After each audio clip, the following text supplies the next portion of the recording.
About 7.5 years ago, my doctor found some abnormalities in my blood work and wanted to run a bunch of tests, and he did, and found out I have PSC, primary sclerosing cholangitis. The bile ducts in your liver shut down, and it's a scarring inside of the liver ducts. Jeremy shared with me about his liver disease, and so I would just check in with him and see how it was going, see if they had found a donor or not.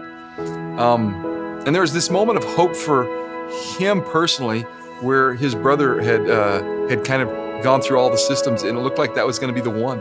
And so they went over to Denver, and when he came back, I asked, how'd it go? And he literally was in my office, and he told me, and he started weeping. We reached out to all of our friends and family members. We didn't know where to go after we reached out. He would have donor after donor after donor go through the process, and eventually it would fall apart. And it was just this moment where you could just tell the frustration of how big this weighed upon his heart, even though he tries not to let it show. And I just looked at him and said, you know what? Come on, Jeremy. This is why we're part of a church, because the church can do something about it. What if we could beat the bushes and see if we came up with somebody inside the church?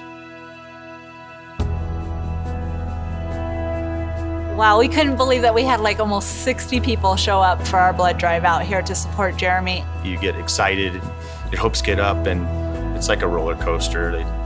They explained it to us, and you don't really know it until you actually go through the process. So we had 8 people from the blood drive come forward, all of O positive or O negative, which were the compatible blood type we were looking for. They were all willing to just start the journey and go through the process just to see where that led them.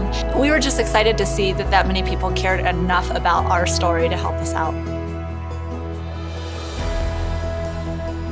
So the Sunday that Paul first announced a blood drive and talked about Jeremy's need for a donor, actually was also baptism Sunday, and my wife and I were being baptized that day. And one of the reasons why I wanted to be baptized was to make that commitment to live my life according to God's plan instead of my own. And as soon as Paul told Jeremy's story, I just felt like I was being told, this is where my plan is taking you. So Jeremy and Joel and their families, they went off to Denver, and they went off to Denver to find out if Joel would be compatible, if he would be a match. And it was probably a couple weeks after that, I got a phone call, and I looked down and saw it was Jeremy, so I stepped out to take it.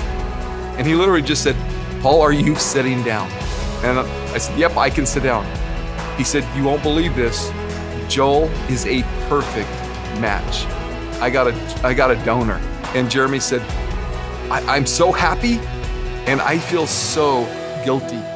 I feel like I'm putting a burden on somebody. And there's just a moment for me where I just really felt the Lord just say, hey, Jeremy, not only am I doing something for you, but I'm also doing something in Joel. There are times where I do have a little bit of fear, a little bit of anxiety about the things that could happen, but I do feel like that God's going to take care of everything. On April 19th, both Jeremy and I will undergo surgery. During surgery, they'll remove about 60% of my liver and give that to Jeremy. I'll be in the hospital for about 5 to 7 days after the surgery, and during that 5 to 7 days, my liver will start to regrow. And after about 6 weeks, it'll be about 90% of its original size. And after that first 6 or 8 weeks is when I would be able to return to work a full-time job. Yeah, through the years and through the process of this, my wife and I have had the most amazing support from our friends and family. And I just want to say thank you to everyone that's been here and been supportive. A lot of us doing a little bit can make a huge impact. Our goal is to raise $30,000 in this campaign. The money that we raise will go to paying medical bills and helping with expenses that come as they're off work and in their loss of wage. And then anything that comes in over and above the bills and expenses, we're going to give that back to other organizations that are helping other people fight this same rare disease. It's in these moments when we get to look up that we can serve someone either we love or someone we don't know. And when you serve them, you become the person that God called you to be.